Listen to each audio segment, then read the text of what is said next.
नमस्कार, मैं आयुषी हूँ। मैं यूपीएससी की एस्पिरेंट हूँ, उत्तराखंड से हूँ, देवभूमि उत्तराखंड से हूँ। और हाल ही में यूपीएससी ने सिविल सेवा परीक्षा का आयोजन करवाया। कहते हैं अति के बाद अंत होता है, और यूपीएससी ने अभी तक इतनी गलतियाँ की है कि अब वो समय आ गया है कि इस गलतियों का, इस अति का अंत ज़रूर होना चाहिए। और इसीलिए आज ये प्रेस कॉन्फ्रेंस आयोजित करी गई है। आप सबका यहाँ आने के लिए बहुत बहुत धन्यवाद। शुरुआत करते हैं कि 2015 में सिविल सर्विसेज एप्टीट्यूड टेस्ट यानी कि सीसैट एग्जामिनेशन को क्वालिफाइंग कर दिया गया। यानी कि अब जितने भी छात्र हैं उनको 200 में से सिर्फ 33% मार्क्स लेकर आने हैं।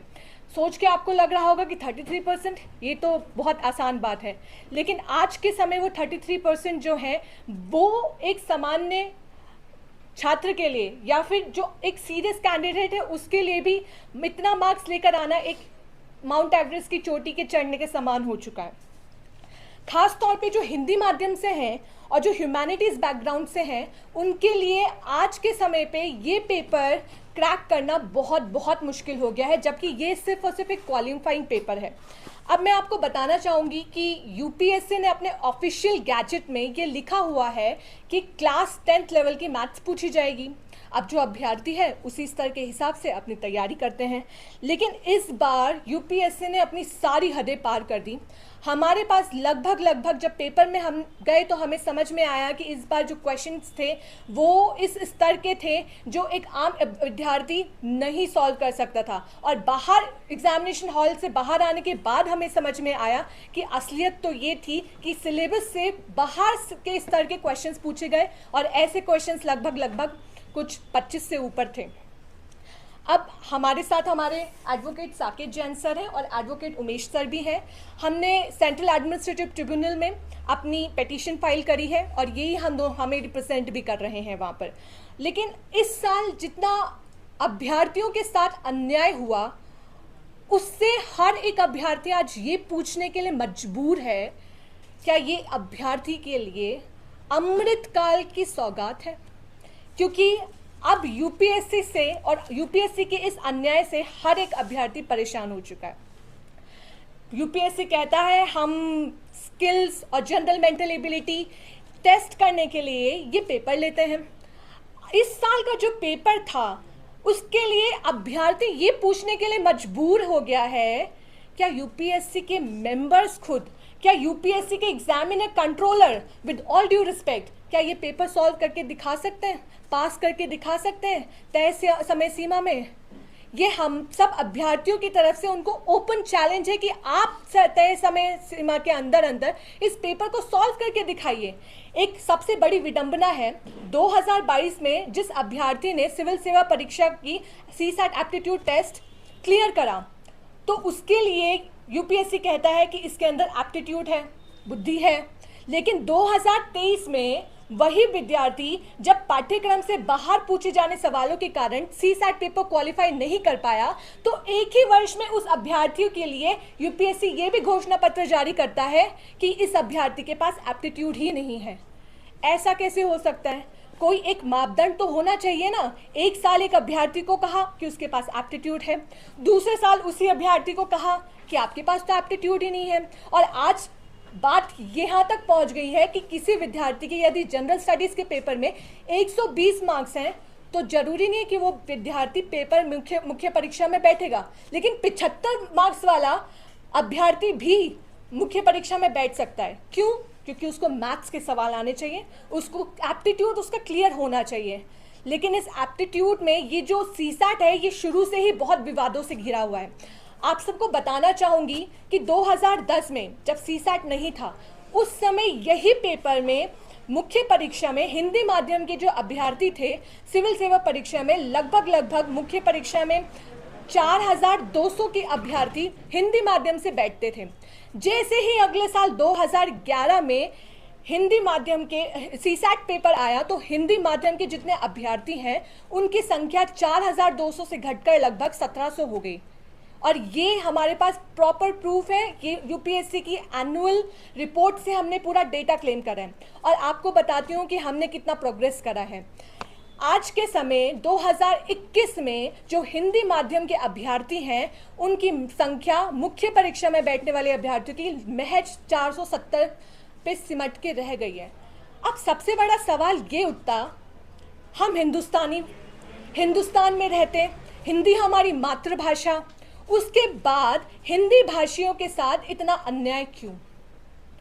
क्यों हिंदुस्तान में रहने वाले हिंदी भाषी या अन्य भाषाओं के साथ इस तरह का भेदभाव क्यों होता है? और वहीं जो हिंदी भाषा में बैठने वाले विद्यार्थी थे उनकी जगह इंग्लिश माध्यम के अभ्यर्थियों ने ली है। बात ये उठती है, ये अमृतकाल है, ब्रिटिश राज नहीं है।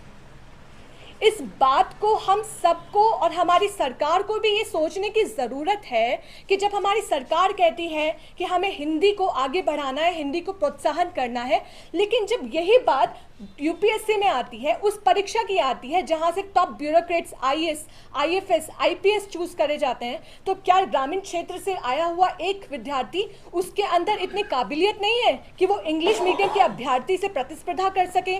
क्या रीजनल लैंग्वेज से कोई तमिल मीडियम का, कोई कन्नड़ मीडियम का, मराठी मीडियम का अभ्यर्थी, उसके अंदर इतनी बुद्धि नहीं है कि वो इंग्लिश मीडियम की व्यक्ति से प्रतिस्पर्धा कर सके?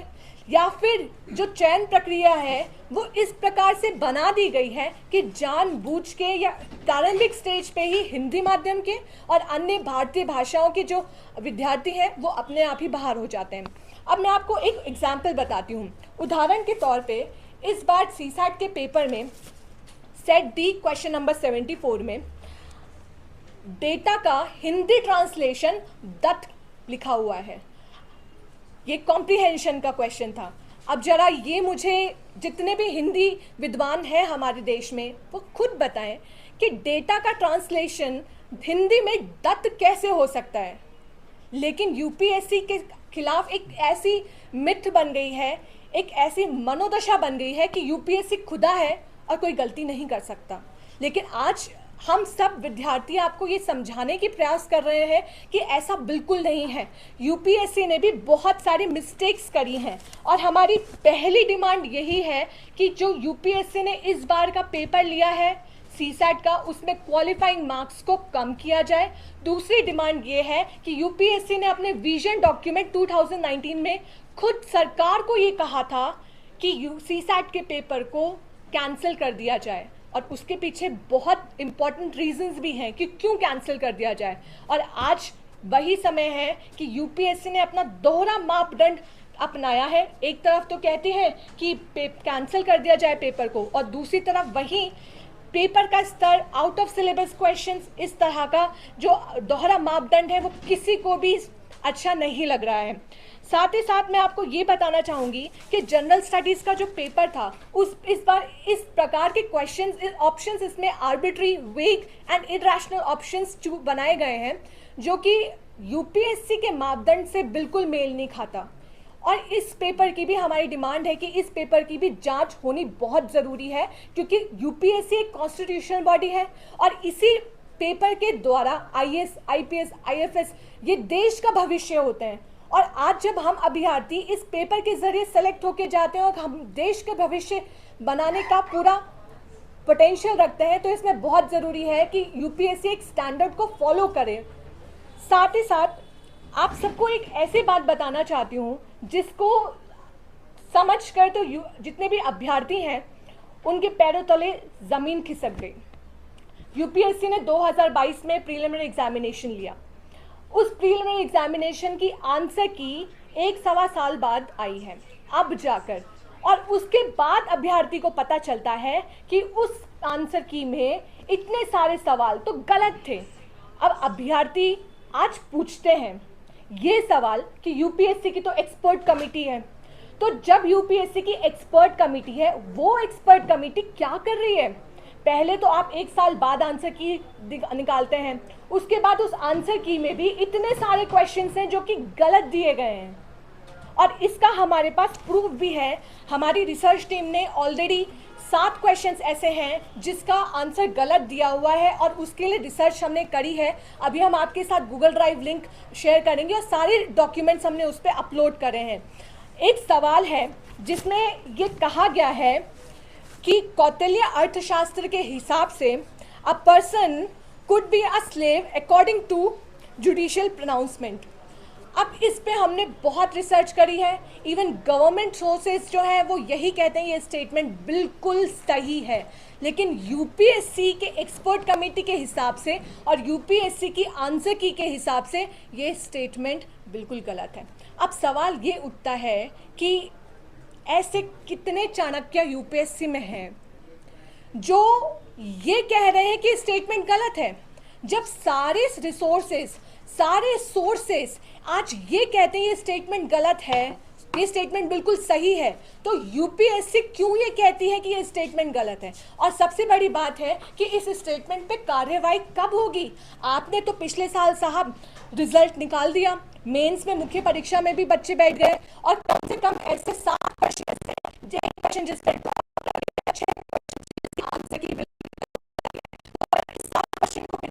लगभग 14 मार्क्स बैठते हैं। ये वो सवाल है जिसमें प्रतिस्पर्धा है, जिसमें अंदर भी जा सकते हैं और बाहर भी आ सकते हैं। तो ऐसी प्रतिस्पर्धा में यूपीएससी जैसी संस्था जो कि कॉन्स्टिट्यूशनल बॉडी है वो ऐसा काम कैसे कर सकती है कि वो अभ्यर्थियों के हितों को ताक पे रखते हुए ऐसी लापरवाही कैसे कर सकती है? ये बिल्कुल भी ठीक नहीं है।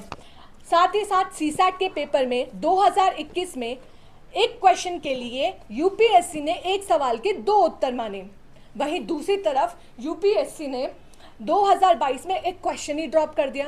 तो कभी यूपीएससी की एक्सपर्ट कमेटी की मर्जी होती है तो एक सवाल के 2 जवाब मान लिए, और कभी वही उनकी मर्जी होती है तो ड्रॉप कर दिया। कोई एक पॉलिसी कंसिस्टेंसी है या नहीं है? जब यूपीएससी खुद एक संवैधानिक संस्था है तो उनके ऊपर इस चीज़ की बहुत बड़ी जिम्मेवारी है कि जो हमारी कॉन्स्टिट्यूशनल वैल्यूज़ है, उनका जो लेवल है, स्टैंडर्ड है, वो मेंटेन करें। लेकिन आज हम सब अभ्यर्थी अपने आप में एक ठगा महसूस कर रहे हैं।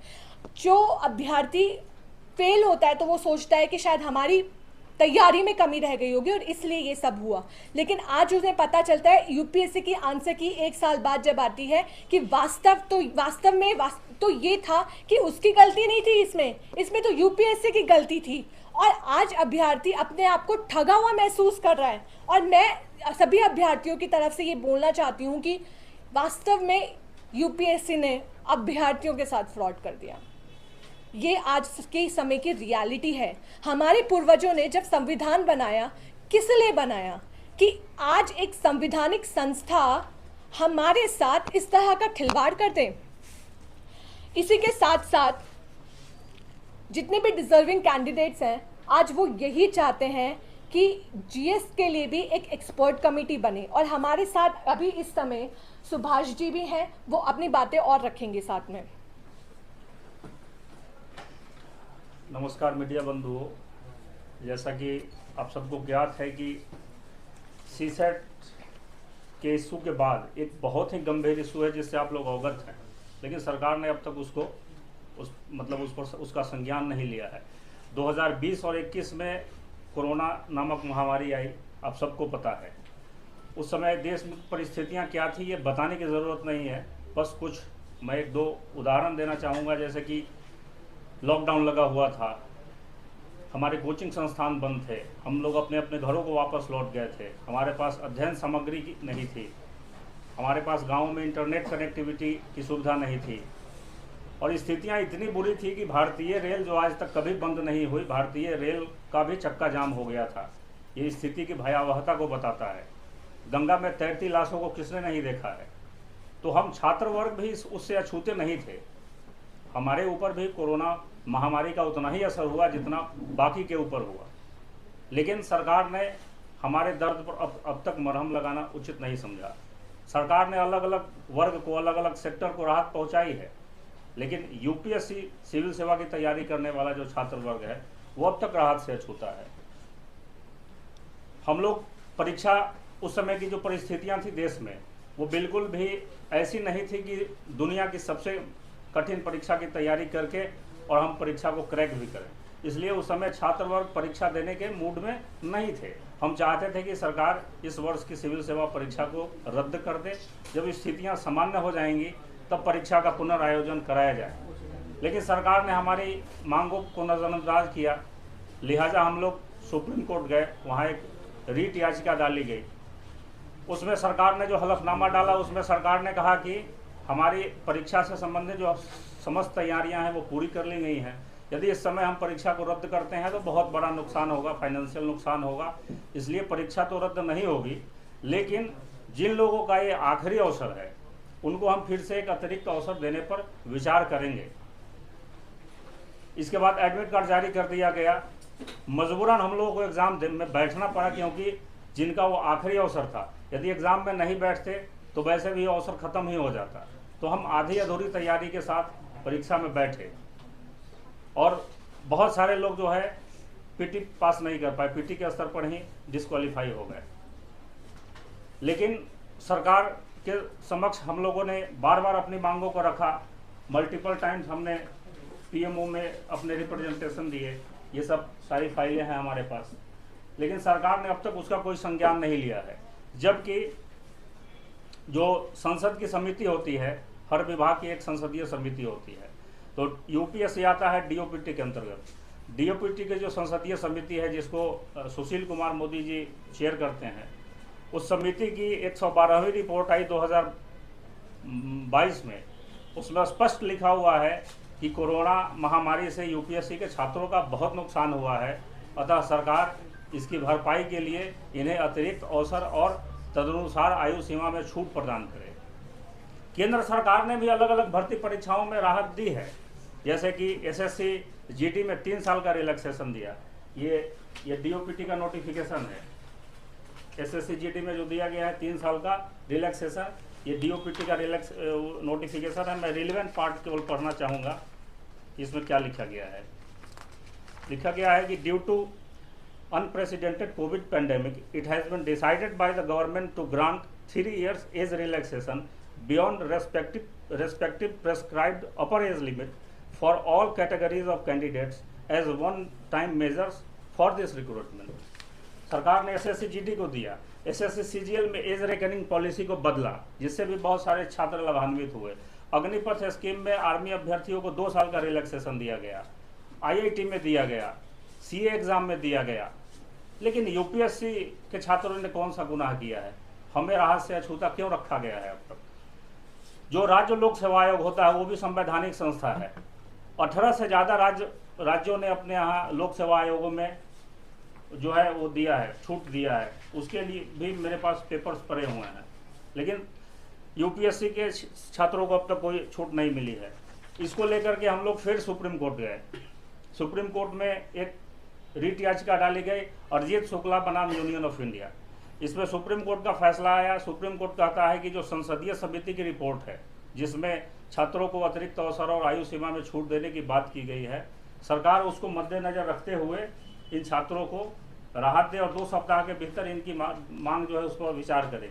ये संसदीय समिति की रिपोर्ट है, जिसको सुप्रीम कोर्ट कोर्ट कर रहा है। संसदीय समिति की रिपोर्ट में क्या लिखा गया है, बस मैं कुछ सेकेंड में पढ़ के सुनाना चाहूँगा।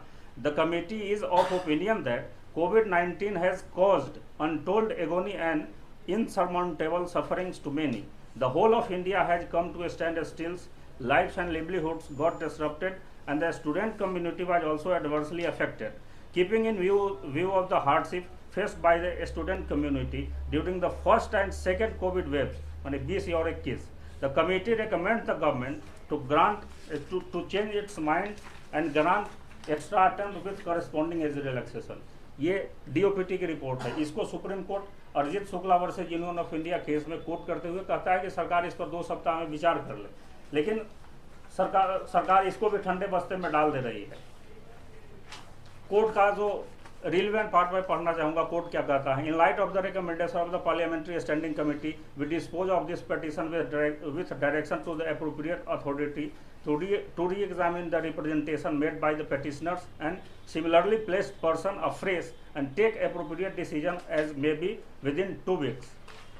लेकिन जो माननीय मंत्री जी है, संबंधित मंत्री डॉक्टर जितेंद्र सिंह जी, वो सदन में भी बार बार गलत बयान देते हैं कि ये लोग सुप्रीम कोर्ट गए थे और सुप्रीम कोर्ट ने मना कर दिया, इसके कारण हम इसमें अब कुछ नहीं कर सकते। आपके साथ मैं फैक्ट रख रहा हूँ, आपके साथ गूगल ड्राइव से सारे डॉक्यूमेंट शेयर किए गए हैं कि कहाँ कोर्ट ने मना किया है। कोर्ट तो कह रहा है कि आप इस पर विचार करिए। एक दूसरा मामला गया था, अरिजीत शुक्ला अरिजीत शुक्ला बनाम यूनियन ऑफ इंडिया, इसमें भी कोर्ट कह रहा है कि आप लेनियंट व्यू रखिए छात्रों के लिए, लेकिन सरकार इसकी भी नहीं सुन रही है।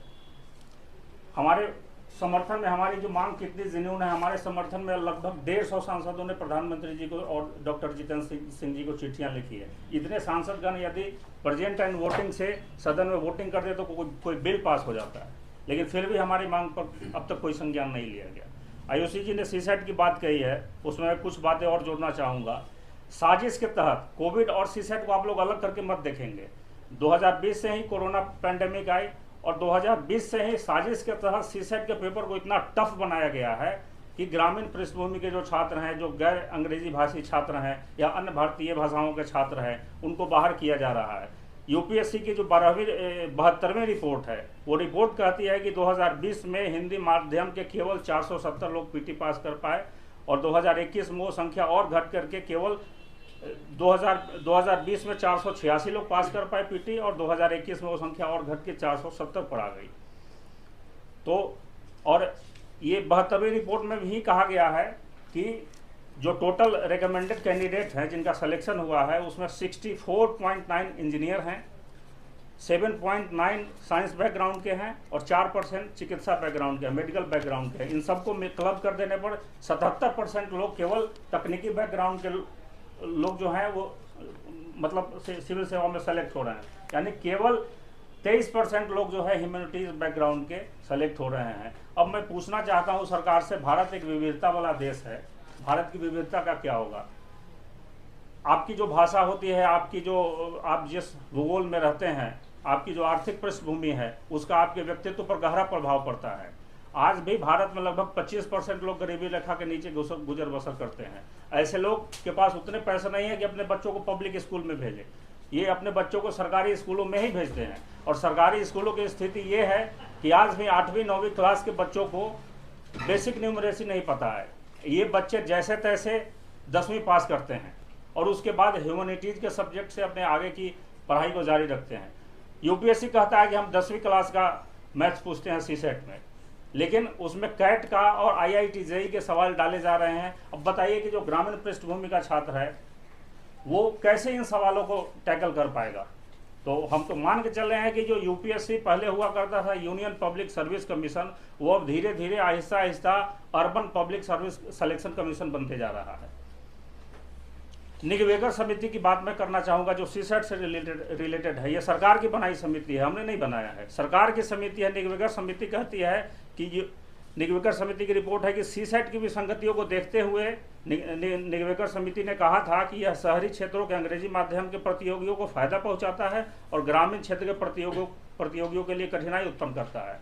यूपीएससी ने 2019 में एक विजन डॉक्यूमेंट जारी किया था, उसमें भी यूपीएससी ने सरकार से कहा कि आप इसको स्क्रैप कर दीजिए, सीसेट को स्क्रैप कर दीजिए, इसको रखने का कोई मतलब नहीं है। एक आरएसएस की संस्था है शिक्षा संस्कृति उत्थान न्यास, उसने भी सरकार से अनुरोध किया है कि सीसेट को आप हटा दीजिए, इसको रखने का कोई मतलब नहीं है, ये इनजस्टिस हो रहा है ग्रामीण पृष्ठभूमि के छात्रों के साथ। आगे जो एक और भी बड़ी समस्या है यूपीएससी में, वो है ट्रांसलेशन को लेकर के। जो ओरिजिनल क्वेश्चन पेपर है वो अंग्रेजी में तैयार होता है, उसको हिंदी में और अन्य भारतीय भाषाओं में हिंदी में ट्रांसलेट किया जाता है। ट्रांसलेशन में क्या है कि सब जो क्वेश्चन का इसेंस है वो बिल्कुल खत्म हो जाता है। एक मैं आपको उदाहरण देना चाहूँगा, ये 2020 का जीएस का पेपर है, सेट डी में क्वेश्चन नंबर 67। इसमें सिविल लिखा जा रहा है असहयोग आंदोलन, जबकि असहयोग आंदोलन के लिए सही ट्रांसलेशन है नॉन कोऑपरेशन मूवमेंट। ये दोनों घटना अलग अलग है। सविनय डिसोबीडियंस मूवमेंट का सही ट्रांसलेशन होना चाहिए सविनय अवज्ञा आंदोलन। सविनय अवज्ञा आंदोलन और असहयोग आंदोलन दोनों अलग अलग घटना है इतिहास में। एक 1920 में शुरू होती है, एक 1930 में शुरू होती है। अब बताइए कि जो बच्चे हिंदी का क्वेश्चन पढ़े होंगे और सविनय अवज्ञा के हिसाब से अपना उत्तर आंसर टिक किए होंगे, उनके साथ इनजस्टिस हुआ कि नहीं? जहाँ पॉइंट में लोग बाहर हो जाते हैं, वहाँ एक क्वेश्चन किसी का अगर आपके ट्रांसलेशन के कारण गलत हो रहा है। पॉपुलेशन अंग्रेजी का एक शब्द है जिसके लिए हिंदी में प्रसिद्ध शब्द है जनसंख्या, लेकिन यूपीएससी इसको समष्टि लिखता है। तो ये ट्रांसलेशन की जो समस्या है, इसके लिए भी आरएसएस से जुड़ी जो समिति है शिक्षा संस्कृति उत्थान न्यास, इसने भी 2019 में इसके लिए भी सरकार से अनुरोध किया है कि आप जो मूल प्रश्न पत्र है उसको हिंदी में बनाइए और फिर उसका अंग्रेजी और अन्य भारतीय भाषाओं में ट्रांसलेशन हो, ताकि जो इसेंस है उसका इसेंस खत्म ना हो। क्योंकि भारत में क्या है कि पढ़ाई लिखाई की भाषा अंग्रेजी है, लेकिन बोलचाल की भाषा आज भी हिंदी ही है। मैक्सिमम लोग आज भी हिंदी में ही बातचीत करते हैं। हमारे साथ सब लोग, हम सब लोग अंग्रेजी मीडियम के छात्र हैं, पढ़ाई लिखाई अंग्रेजी माध्यम में हुए, लेकिन बोलचाल बातचीत करने में हिंदी में ज़्यादा सहज होते हैं। तो अंग्रेजी मीडियम के छात्र भी हिंदी के सब क्वेश्चन को पढ़ते हैं। अगर कहीं दिक्कत होती है तो आपका हिंदी का ट्रांसलेशन ऐसा है, आप मंगल ग्रह से शब्द ला के डाल रहे हो। हम शब्द सीखते कहाँ से हैं? अखबारों के माध्यम से, टेक्स्ट बुक के माध्यम से, या सरकारी जो डॉक्यूमेंट है उसके माध्यम से। लेकिन आप पेपर के भीतर जो शब्द हिंदी के डाल रहे हो वो हम एग्जाम से पहले कभी सुने ही नहीं होते हैं।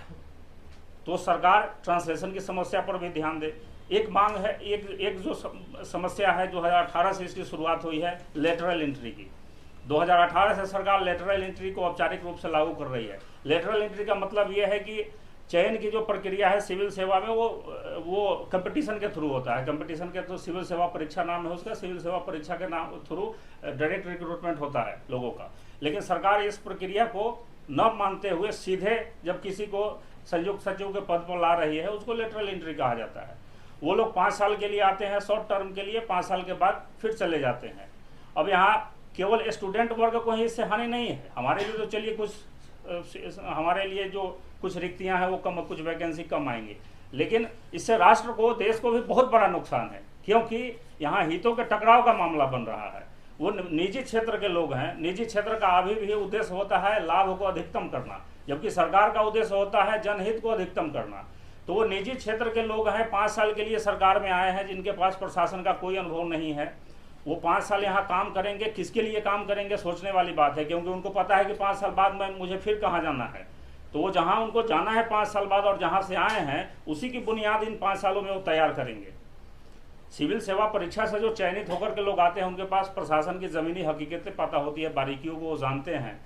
और 17 साल की सेवा के बाद कोई संयुक्त सेक्रेटरी के, ज्वाइंट सेक्रेटरी के पद पर पहुंचता है, लेकिन आप सीधे किसी को ला रहे हैं, तो ये भी एक बहुत बड़ा वो है। तो हमारी मांग है, अब हम अपनी मांगों पर आते हैं। हमारी मांग है कि सीसेट और कोविड इन दोनों ने बहुत बड़ा नुकसान किया है, हमारे सपनों का कत्ल किया है। इसलिए सरकार जैसे बाकी एग्जाम में राहत दी है, वैसे सीसेट और कोविड से जो नुकसान हुआ है उसकी भरपाई के लिए 2023 में और 2024 में और 25 में हमें 2 अतिरिक्त अवसर और उसके अनुसार आयु सीमा में छूट दे। उन सभी छात्रों को जो 2020, 21, 22 और 23 में परीक्षा में बैठने के लिए एलिजिबल थे, उन सबको ये अतिरिक्त अवसर और आयु सीमा में छूट दी जाए। लेटरल एंट्री को या तो समाप्त किया जाए या इसमें पारदर्शिता लाया जाए और इसमें सामाजिक न्याय का भी ध्यान रखा जाए। अब हमारे साथ हमारे दिव्यांग भाई हनुमंत जी हैं। 2023 के पेपर में ये भी अपीयर किया था इन्होंने। अब सबसे बड़ी बात ये है कि क्या सीसैट का पेपर हम एक समावेशी समाज को ध्यान में रखते हुए बनाया गया था, अब वो अपना एक्सपीरियंस हमारे साथ शेयर करेंगे।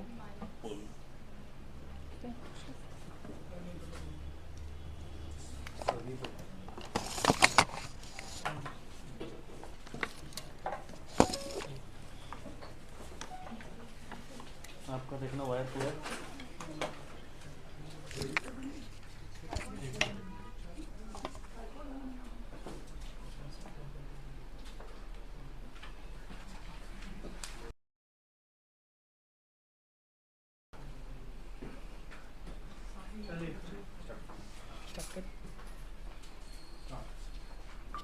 पूरा हनुमंत जी बोलिए। नमस्ते, मैं हनुमंत लाल पटेल हिंदी माध्यम का विद्यार्थी हूं और दृष्टिबाधित वर्ग का प्रतिनिधित्व करता हूं। और मैंने 2023 सिविल सर्विस परीक्षा में भाग लिया था और सिविल सर्विस परीक्षा में यह निश्चित है कि GS1 से मेरिट बनेगा। GS2C सेट में 33% क्वालिफाइंग रखा गया है। और यह अवगत कराना चाहूँगा कि दृष्टिबाधित छात्र को भी 33% लाना ही लाना है, तब वह मेंस के लिए अपेयर होगा। और मैं एक बात से और अवगत कराना चाहूँगा कि यूपीएससी ने जो अपना सिलेबस डिसाइड किया है कि 10th लेवल का होगा, लेकिन इंडिया में 99% स्कूल ऐसे हैं जहां केवल 8th स्टैंडर्ड तक मैथ्स पढ़ाया जाता है। तब हम लोग 10th लेवल का मैथ्स कैसे सॉल्व कर सकते हैं, जबकि ना हम लोग पढ़ सकते हैं ना ही हम लोग क्वेश्चन सॉल्व कर सकते हैं। विदाउट पेन पेपर यूज़ किए बिना हम लोग कैसे सॉल्व कर सकते हैं मैथ और रीजनिंग। और फिर यूपीएससी कहता है कि दृष्टिबाधित वर्ग के स्टूडेंट भी 33% मार्क्स लाएं। हम ये नहीं कहते कि हम लोग के अंदर स्किल्स नहीं हैं। अगर इंफ्रास्ट्रक्चर हो और सवाल बेसिक सवाल पूछे जाए तो हम लोग भी ला सकते हैं, लेकिन आउट ऑफ सिलेबस क्वेश्चन पूछ करके और इतना जटिल पेपर सेट करके कहीं ना कहीं दृष्टिबाधित वर्ग को उपेक्षित किया जाता है। और यूपीएससी की रिपोर्ट कहती है कि 2021 की रिपोर्ट के अनुसार 79 सीटें अभी भी दृष्टिबाधित वर्ग को मिलाकर खाली हैं। तो इसके लिए कौन जवाबदेह होगा? यह सीट कैसे भरी जाएंगी? क्या केवल पेपरों में रह जाएगा या कि हम लोग का प्रतिनिधित्व भी हो पाएगा?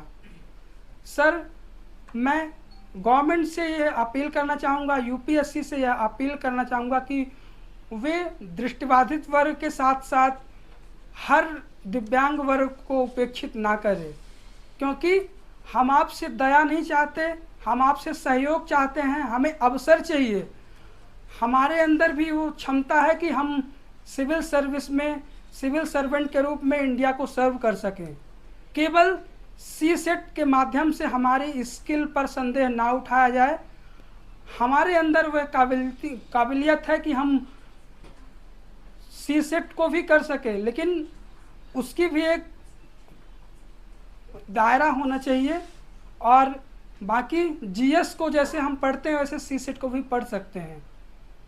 और आखिरी में यह यूपीएससी से यह निवेदन करना चाहूँगा कि वे दृष्टिबाधित वर्ग के साथ साथ हर दिव्यांग वर्ग की इस समस्या पर ध्यान दें और हम लोग के रिप्रेजेंटेशन को स्वीकार करते हुए सीसेट में या तो कट ऑफ कम करें, जैसा कि हमसे पहले लोगों ने अपील की, या तो फिर पेपर को, जैसा कि हमने आपको अवगत कराया कि दृष्टिबाधित वर्ग के लिए केवल 8th क्लास तक मैथ पढ़ाया जाता है, उसी के अनुसार अपना पेपर डिज़ाइन करें, या कि फिर हम लोग को भी अवसर प्रदान करें जिससे हम लोग भी ब्यूरोक्रेसी में अपना स्थान प्राप्त कर सकें, क्योंकि हम भी भारत की जनसंख्या का हिस्सा हैं और हम भी भारतीय सिविल सेवा में अपना योगदान देना चाहते हैं। धन्यवाद सर। मैडम ये बताइए, 2022 आप लोग पास नहीं हो पाए तो इसलिए अब आपको सब कुछ झंझट लग रहा है। सी सेट ये भी एक एप्टीट्यूड टेस्ट है, एप्टीट्यूड टेस्ट है ना सी सेट। हाँ जी, हाँ जी। तो अगर सी सेट, अगर गवर्नमेंट कोई सिलेबस देती है या कोई चीज क्वेश्चन पेपर रखती है, सी सेट हो या दूसरा जनरल सब्जेक्ट हो, तो इसमें तो कैंडिडेट को तो एतराज नहीं होना चाहिए। गवर्नमेंट का सेट है, जिसको अपियर होना है वो अपियर होगा। हाँ जी। और जहाँ हिंदी इंग्लिश की बात है, जो पहले तो इंग्लिश में पेपर आता था, स्टूडेंट ने डिमांड किया कि हिंदी में भी करो, दूसरे सब्जेक्ट, अभी तो 22 शायद सब्जेक्ट में पेपर आता है। नहीं, केवल हिंदी और इंग्लिश नहीं, प्रिलिमिनरी नहीं, मेन वाले में तो और भी सब्जेक्ट और भी लैंग्वेज आ गई ना मेन वाले में, उसमें आप अलग अलग लैंग्वेज दे सकते हैं। अलग अलग भी दे सकते हैं। तो ये भी लोगों की डिमांड थी। अब आप ये डिमांड कर रहे हैं कि हिंदी वालों के साथ भेदभाव हो रहा है क्योंकि इंग्लिश वाले ज्यादा आते हैं। मुझे तो लग रहा है भेदभाव नहीं, केवल हिंदी वालों के साथ नहीं हो रहा है। भेदभाव ये हो रहा है कि नॉर्थ इंडिया वालों के साथ ही भेदभाव हो रहा है, और कुछ जो कोचिंग सेंटर्स हैं वो अपना प्रभाव जमाने के लिए इस तरह की बातें आपके थ्रू लेके आ रहे हैं। आपके पीछे कोचिंग सेंटर्स वाले कितने स्टूडेंट गए हैं सुप्रीम कोर्ट में, मैडम बताइए। अभी आप सुप्रीम कोर्ट की तो बाद में हम लोग जाएंगे, क्योंकि अभी हमारा जो मैटर है वो सेंट्रल एडमिनिस्ट्रेटिव ट्रिब्यूनल है। पहले मैं आपकी इस बात को रखना चाहूंगी कि आपने हमसे पूछा कि आप लोग अभी क्यों आ रहे हैं। देखिए, 2023 में जो पेपर आया है उसमें आउट ऑफ सिलेबस क्वेश्चंस पूछे गए हैं, ऑफिशियल गैजेट नोटिफिकेशन में ये लिखा हुआ है, यूपीएससी की ऑफिशियल गैजेट नोटिफिकेशन में, कि 2000 की जो एग्जाम में क्वेश्चंस पूछे जाएंगे वो क्लास 10 की न्यूमेरेसी के हिसाब से होंगे। हम तो सरकार से बोलते हैं आप एक्सपर्ट कमेटी गठन कर लीजिए, और उसके बाद बताइए क्या हम लोग अगर गलत बोल रहे हैं तो हम लोग सिविल सेवा परीक्षा देना छोड़ देंगे।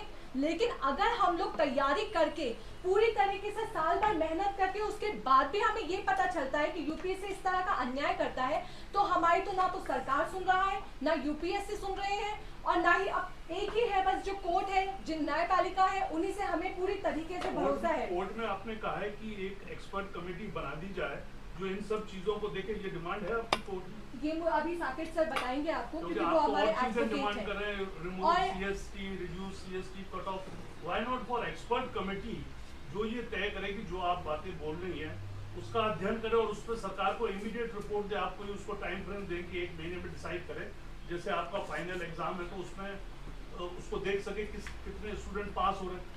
आपको सुप्रीम कोर्ट में बहुत सारी चीजें ले आए। देखिए सर, आपको एक चीज बताना चाहूंगी, 2029 का अगर आप कोई कमेटी की बात करेंगे तो उसको तो सरकार भी समझ सकती है, सुप्रीम कोर्ट भी समझ सकती है कि भाई एक एक्सपर्ट कमेटी अगर इरेगुलरिटीज है, एक एक्सपर्ट कमेटी आईएएस सरकार या जो भी हो सरकार बनाते और साहब आपकी बातें देखे, ये तो बहुत सिंपल आपकी प्रेयर।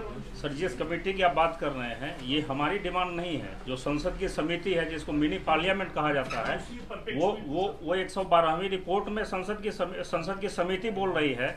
क्या बोल रही है मैं आपको बताता हूँ। The committee is of the view that government should appoint an expert group और committee to assess the impact of changes made in the scheme, pattern and syllabus of the civil service examination in last 10 years, यानी CSAT 10 से आया last 10 years, on the quality of recruitment and administration at large. The expert group so constituted may assess if the present scheme of recruitment provides an equal opportunity to both English medium educated urban candidates and non-English medium educated rural candidates. The expert group may also assess if the existing pattern of preliminary and mains examination has created a level playing field for all candidates irrespective of their academic backgrounds. ये जो मैं कह रहा हूँ मैं नहीं कह रहा हूँ, कमिटी कह रही है सर। बिल्कुल आपकी बात सही है, तो इसको आप सुप्रीम कोर्ट में दीजिए कि जब 112 मेंबर्स की एक टीम और पार्लियामेंट्री स्टैंडिंग कमेटी इस पर रिपोर्ट दे रही है तो सरकार को तो सुप्रीम कोर्ट को तो तुरंत माननी चाहिए। और ये सर 150 सांसदों की चिट्ठियां आपकी बात ठीक है, तो सरकार माने तब तो हम तो बात ही रख सकते हैं ना सर। मैं आप सुप्रीम कोर्ट गए हैं ना, सुप्रीम कोर्ट नहीं, सुप्रीम कोर्ट नहीं गए हैं सर। कोविड का सॉरी कैट में गए हैं तो कैट क्या कर रहे हैं, प्रेस कॉन्फ्रेंस कर रहा हूँ मैं, क्वेश्चन कह रहे हैं, what is 1 to 1 madam, I am a journalist, you are तो मैडम सवाल पूछो, तो सवाल पूछ रहा हूँ मैं। प्रेस कॉन्फ्रेंस हो जाए उसके बाद हम 1 to 1 इंटरव्यू नहीं, ऐसे इंटरव्यू आप करते रहिए ना, मेरा काम इंटरव्यू नहीं, I am from print media. तो मैं वो बोल रहा हूँ सर, जो आप एक्ट में गए हैं तो उसमें ये रिपोर्ट आप क्यों नहीं देते हैं कि जो सर मैं आपका जवाब देता हूँ। देखिए इसमें अगर हम लीगली देखें मैटर अभी थोड़े से mic sir from mic sir हाँ देखो सर मैडम ये वाला देखो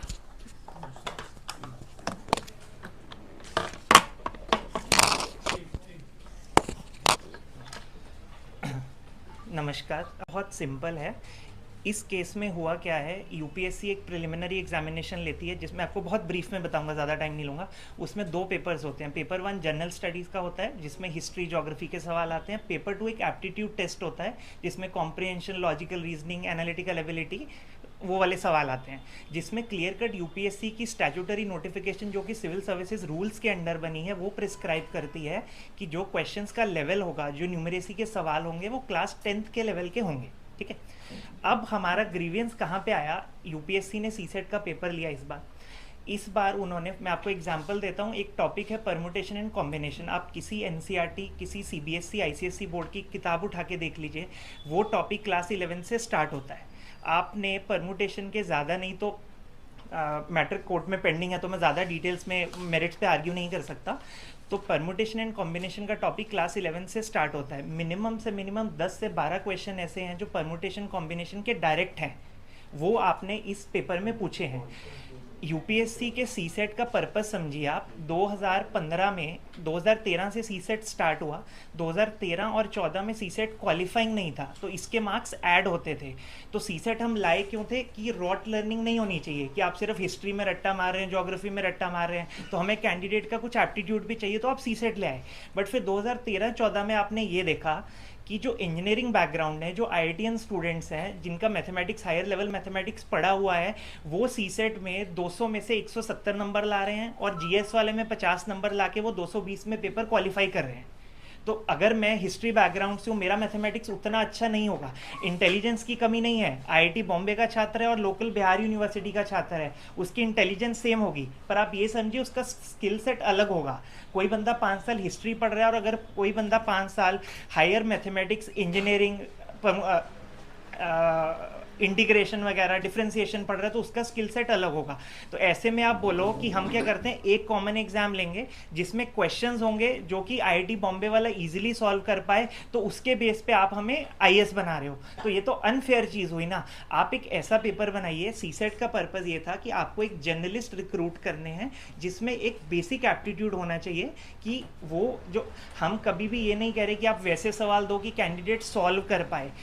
मुद्दा ये है कि आप ऐसे सवाल दीजिए कैंडिडेट अटेम्प्ट कर पाए। सॉल्व और अटेम्प्ट में फ़र्क है। अटेम्प्ट करे कैंडिडेट को ये तो नहीं लगना चाहिए कि ये क्लास 11th का मैंने कभी सुना ही नहीं है। So this is unfair. तो यूपीएससी जो कर रहा है वो देखिए, कॉन्स्टिट्यूशनल बॉडी या आर्टिकल 315 के अंडर 320 के पास सारी यूपीएससी के पावर्स है। हम कभी क्वेश्चन भी नहीं कर सकते, ना ही हम उस डोमेन में भी एंटर करना चाहते हैं कि यूपीएससी किस तरह का पेपर बनाए। ये नहीं है, ये सुप्रीम कोर्ट की भी जजमेंट है, हम इसमें इंटरफेयर नहीं कर सकते। बट जो कि आप कॉन्स्टिट्यूशनल बॉडी हैं, you have even more responsibility to abide by the constitution. आपकी जिम्मेदारी एक नॉन कॉन्स्टिट्यूशनल बॉडी से ज़्यादा है। अब आप यहाँ पे क्या कर रहे हैं, आर्टिकल 14 राइट टू इक्वालिटी आप सब जानते हैं। आर्टिकल 14 के तहत ये बोला जाता है कि unequals can not be treated equally.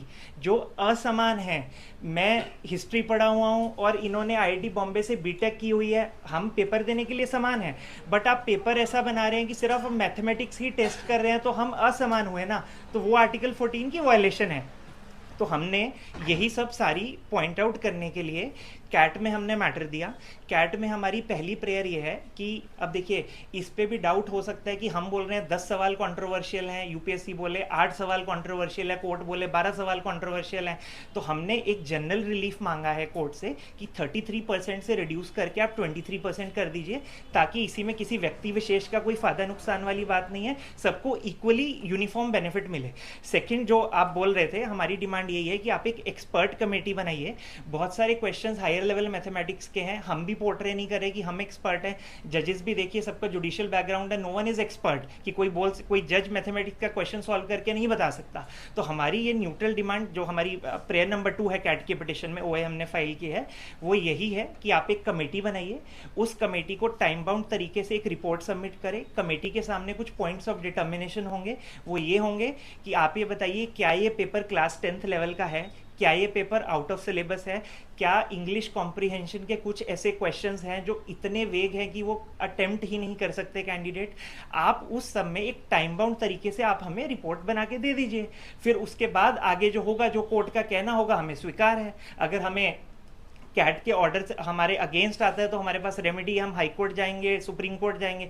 But आप ये समझिए, यूपीएससी की जो जुरिस्डिक्शन है section 14 of administrative tribunal act, तो सबसे पहले इसमें कैट में जाना पड़ता है।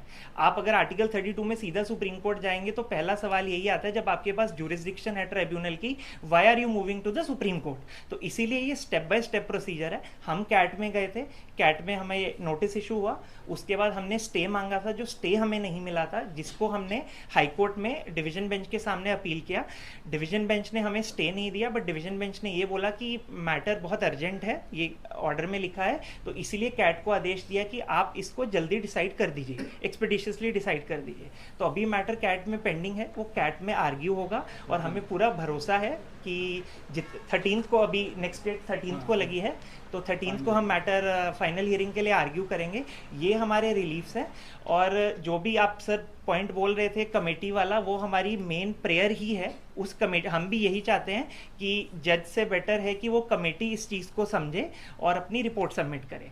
और एक और बात मैं बोलना चाहूँगा, बात यह है कि कॉन्स्टिट्यूशनल बॉडी है यूपीएससी का। ये बोला जाता है कि देखिए स्टेट सिविल सर्विसेज के एग्ज़ाम्स होते हैं, हम देखते हैं 3-3 साल में रिजल्ट आ रहा है, किसी में करप्शन की एलिगेशन है, कोई प्रोसेस ही 4-4 साल में कंप्लीट हो रहा है। यूपीएससी के मामले में ऐसी कभी एलिगेशंस नहीं रही, इसीलिए यूपीएससी बहुत फेयर तरीके से पूरा प्रोसेस कंडक्ट कराती है। तो इसीलिए कोर्ट को इसमें बिल्कुल भी इंटरफेयर नहीं करना चाहिए। ये एक जनरल नैरेटिव है जो बोला जाता है। आपको याद होगा अनूप बरनवाल का केस था इलेक्शन कमीशन ऑफ इंडिया का, जिसमें सुप्रीम कोर्ट ने बोला था, तो उस टाइम भी यही था कि हमारा इलेक्शन कमीशन इतना अच्छा है, हम बाहर डेमोक्रेसी के लिए इलेक्शंस करवाते हैं, कभी उस तरह के एलिगेशंस नहीं रहे। We have been a fair transparent body with respect to election commission. But supreme court ने उसमें इंटरफेयर किया। सुप्रीम कोर्ट ने बोला चीफ इलेक्शन कमिश्नर एक कमेटी अपॉइंट करेगी।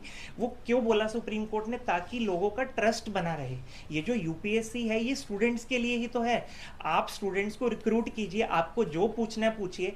आपको अगर आप बोलते हैं कि नहीं हमें आईएएस ऑफिसर वैसा चाहिए जिसको एडवांस लेवल ऑफ मैथमेटिक्स भी आना चाहिए, तो आप अपने सिलेबस में लिख दीजिए। लॉ में एक कॉन्सेप्ट होता है लेजिटिमेट एक्सपेक्टेशन, कि अगर मैं किसी पेपर में बैठ रहा हूं तो मेरे को ये तो एक लेजिटिमेट एक्सपेक्टेशन होना चाहिए ना कि आप मेरे से सिलेबस से पूछेंगे। ऐसे तो फिर आप कुछ भी पूछ सकते हैं। अभी आपने परमुटेशन पूछा, आप डेरिवेशन पूछ लीजिए, आप पिजन होल थ्योरम पूछ लीजिए जो डिस्क्रीट बीटेक के मैथमेटिक्स में है। तो अब ये कह देना कि पेपर टफ है तो सबके लिए टफ है, ये आर्ग्यूमेंट नहीं है। सबके लिए टफ नहीं है ये पेपर। कोई ऐसे बच्चे हैं जिन्होंने क्लास 10th तक मैथ्स पढ़ा है, बहुत लोग ऐसे भी हैं जो आप ये समझिए कि यूपीएससी की तैयारी क्लास 11 से स्टार्ट कर देते हैं। It's a long process. India में अगर क्रिकेट के बाद कोई इमोशन है वो यूपीएससी है, मेरा ऐसा मानना है।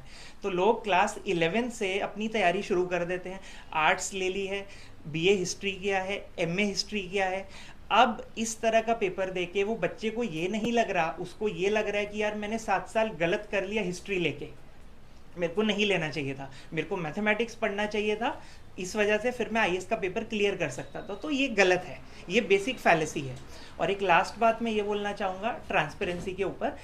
आप कॉन्स्टिट्यूशनल बॉडी हैं, आपकी रिस्पॉन्सिबिलिटी और ज़्यादा है कि आप एक ट्रांसपेरेंट तरीके से बोलें, आप ट्रांसपेरेंट तरीके से काम करें। हम ट्रांसपेरेंसी सिर्फ इस चीज़ में मांग रहे हैं कि आपका जो प्रोसेस है, आप क्वेश्चन कैसे सेट करते हैं वो आपके ऊपर है। अब आप एग्जाम्पल दीजिए, 2022 का प्रीलिम्स हुआ, 2022 के प्रीलिम्स में मैं अपीयर हुआ, तो मान लीजिए मेरा प्रीलिम्स 1 नंबर से रह गया, यानी कि मेरा सीसेट में मेरे को 67 चाहिए थे, आई स्कोर्ड 66। चलिए अब इनका ये देखिए प्रोसेस देखिए, 14 महीने बाद ये आंसर की देते हैं ताकि कोई पहले चैलेंज ना कर पाए।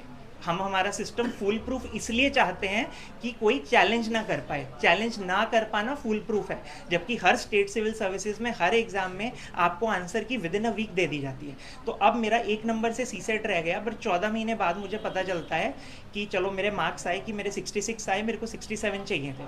अब फिर यूपीएससी ने आंसर की रिलीज़ की, तो उसमें से मुझे पता चलता है कि एक जो क्वेश्चन मैंने अटेम्प्ट किया था, मैंने सही अटेम्प्ट किया था, बट यूपीएससी का आंसर गलत है। तो उस क्वेश्चन के मेरे को 2 नंबर मिलते, मेरा सीसेट क्लियर होता, मैं शायद मेंस लिख के मैं आईएएस भी बन जाता। But now what is the remedy I have? 14 महीने बाद क्या मैं कोर्ट में जाके बोल सकता हूँ कि नहीं मेरा प्रीलिम्स गलत है? तो कोर्ट सिंपल एक लाइन बोलेगा, we can not turn the clock back, it's been 14 months. तो इसमें स्टूडेंट की क्या गलती है? क्यों आप ऐसे कर रहे हैं कि आप 14 महीने तक आप आंसर की नहीं दे रहे हैं? अगर आप आंसर की, और आप या तो आपको किसी चीज़ का डर है कि पता नहीं, आप खुद मान रहे हैं कि हमारे सवाल गलत हैं या कुछ तो प्रॉब्लमेटिक है। अब why won't you give the answer key within a week of declaration of result, within a week of exam आप दे दीजिए। वो जिस स्टूडेंट को जो आप इतने कॉन्स्टिट्यूशनल बॉडी हैं तो आपका सिस्टम इतना फुल प्रूफ होना चाहिए कि अगर कोई क्वेश्चन उठाता भी आपके सवाल पे, आप एक्सपर्ट्स को क्लेम करते हैं, तो आप अपना सिस्टम वैसा कीजिए, दीजिए आंसर कॉपी। डर किस बात का है? जितनी ज़्यादा ट्रांसपेरेंसी होगी स्टूडेंट का इंटरेस्ट और ज़्यादा बढ़ेगा। कोई अगर आईएएस नहीं बन रहा है उसको ये लगना चाहिए कि हाँ मेरे पार्ट पे कोई कमी रह गई है, ना कि ये लगना चाहिए कि यूपीएससी की वजह से ये हो रहा है। तो ये हमारा सिंपल है और हमें पूरा विश्वास है कि कोर्ट में हमें इस चीज़ के लिए जस्टिस मिलेगा और आगे जैसा भी होगा।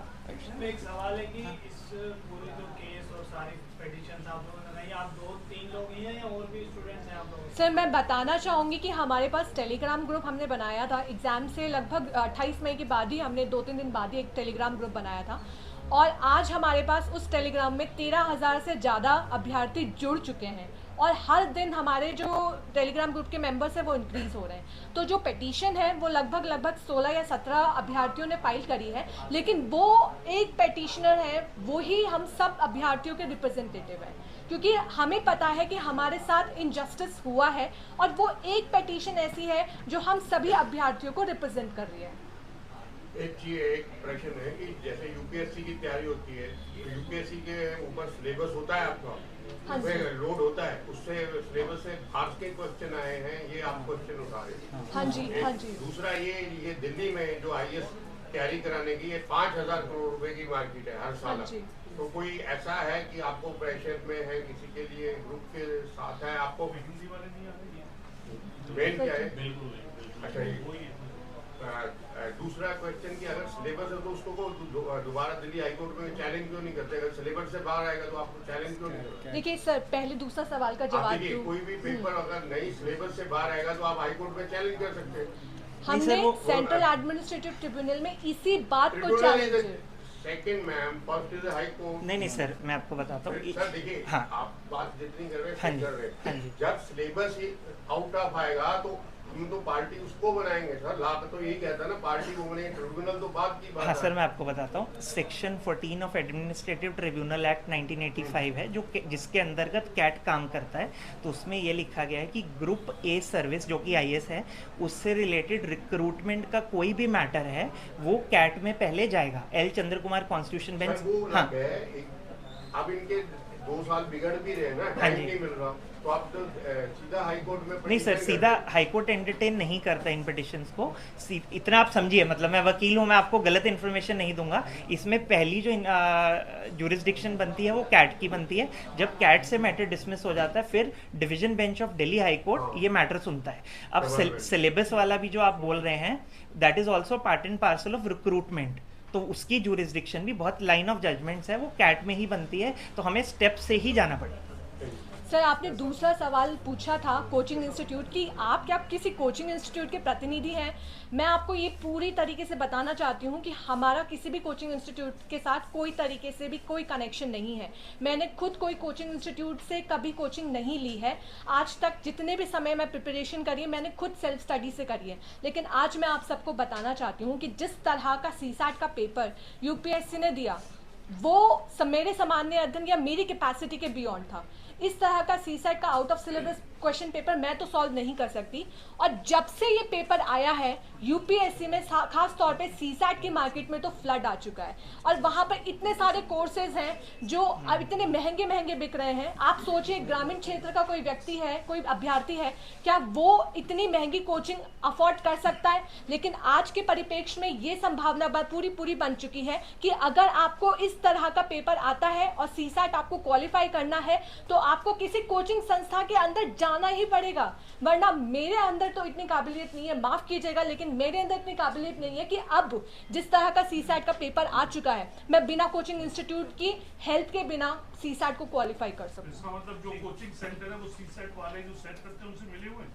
आप तो बोलिए ना कि जो अभी आएगा तो बिना कोचिंग के आप सीसेट क्लियर नहीं कर पाएंगे। हाँ जी। तो ऐसा तो नहीं कि कोचिंग वालों की कुछ कॉन्स्पिरेसी हो, जैसे हमारे सज्जन बता रहे हैं कि 5 करोड़ इंडस्ट्री है दिल्ली सर, में 5 ये तो हम लोग इस बारे में नहीं कह सकते। 500 करोड़ की आप तो इंडस्ट्री मैडम कह रहे हैं कि वो उसके लिए तो हमें जाना ही पड़ेगा। सर, जीरो ऊपर नीचे तो हो ही जाता है। सर, इसका आंसर सीधा सा ये है सर कि paper day by day complex होता जा रहा है सर, और उस पेपर को क्वालिफाई करने के लिए हमें उस तरीके के सवाल से गुजरना होगा।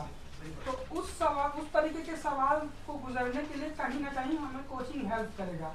इसलिए कोचिंग का भीड़ डे बाय डे इंक्रीज होता जा रहा है।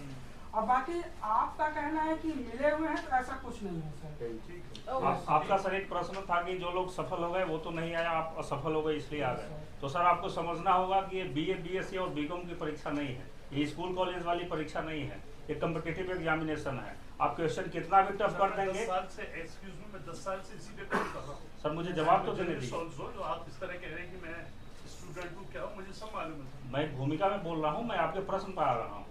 मेरे कहने का मतलब है कि कम्पिटिटिव एग्जामिनेशन है, इसमें सिलेक्शन तो होगा ही, चाहे जितना भी टफ कर दीजिए, क्योंकि कट ऑफ उसके अकॉर्डिंग कम आ जाता है। सवाल है लेवल प्लेइंग फील्ड का, जो कमिटी भी कह रही है कि आपको भारत की जो डाइवर्सिटी है उसको ध्यान में रखते हुए यहाँ का जो और भी सवाल पूछेंगे। सारी चीज़ों को ध्यान में रखते हुए पेपर सेट करना पड़ेगा, किसी एक तरफ झुकाव नहीं होना चाहिए। Thank you very much, thank you. एक बात किसका सुनना पड़ेगा, किसका बात सुनना पड़ेगा, कैट का बात सुनना